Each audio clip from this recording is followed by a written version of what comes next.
Welcome back to my channel BTS typing word by মারিয়া।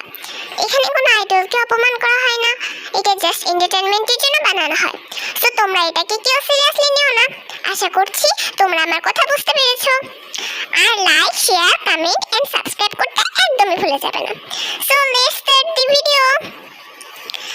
কাগজ কলম লয়ে বসে আছি সদ্য, আষাঢ়ে লিখিতে হবে বড় সার পদ্য। কি যে লিখি ভাবিয়া না পাই রে, হতাশে বসিয়া তাই চেয়ে থাকি বাহিরে। কি পড়ো আরেম ভাই? ভাতা।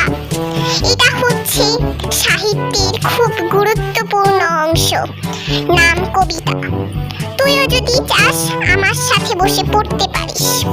আরে না আরেম ভাই, আমার ওইসব সাহিত্য কবিতা পড়া মাথা নষ্ট করার শখ নাই। আমি তো গেলাম ভিডিও গেমস খেলতে। কিন্তু ওই ভাতাটা আবার কি জিনিস? যদি এতই জানতে চাস তবে তোর বাংলা গ্রামার সাহিত্য পড়তে হবে, নয়তো এইসব জানতে পারবি না। আমার ওইসব সাহিত্য পড়া লাগবে না, আমি এমনিতেই সব পারবো।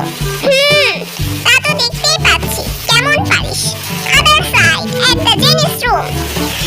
এই ড্রেসটা কেমন পরে স্ট্রাইপ পোস্ট দেই? না আমাকে পিঙ্কে বেশি মানায়। না আমি এই ব্লু ড্রেসটা পরি। এই সময় লিসা জেনির রুমের দরজায় নক করে, বলে, জেনি উন্নি আসতে পারি? আয়। কি করছো উন্নি? ইনোস্টা ভিলেজে পিক পোস্ট করছি।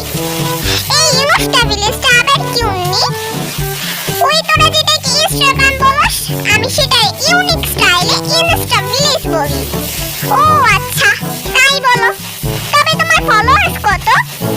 লিসা জেনিকে এই প্রশ্ন করার সঙ্গে সঙ্গে জেনি ওর ইনস্টাগ্রাম আইডি লিসাকে দেখিয়ে বলে, এই দেখ, আমি ইনস্টা ভিলেজের সেলিব্রিটিদের মধ্যে টপ 1 এ আছি।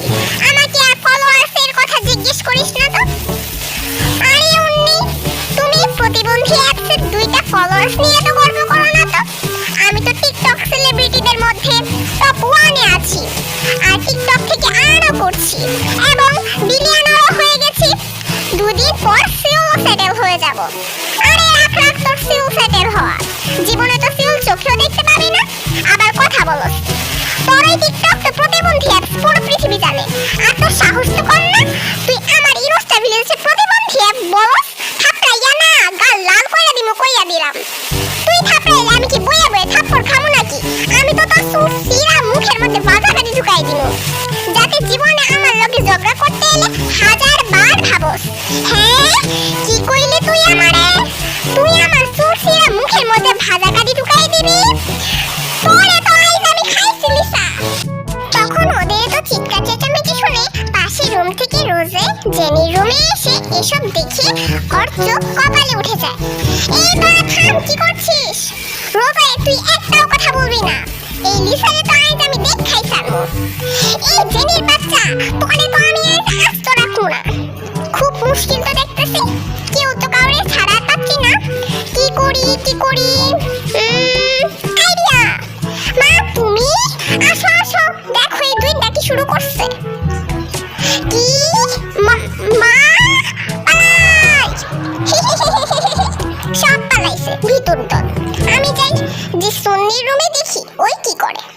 তারপর একসাথে মায়ের কাছে গিয়ে খিচুড়ি রান্নার কথা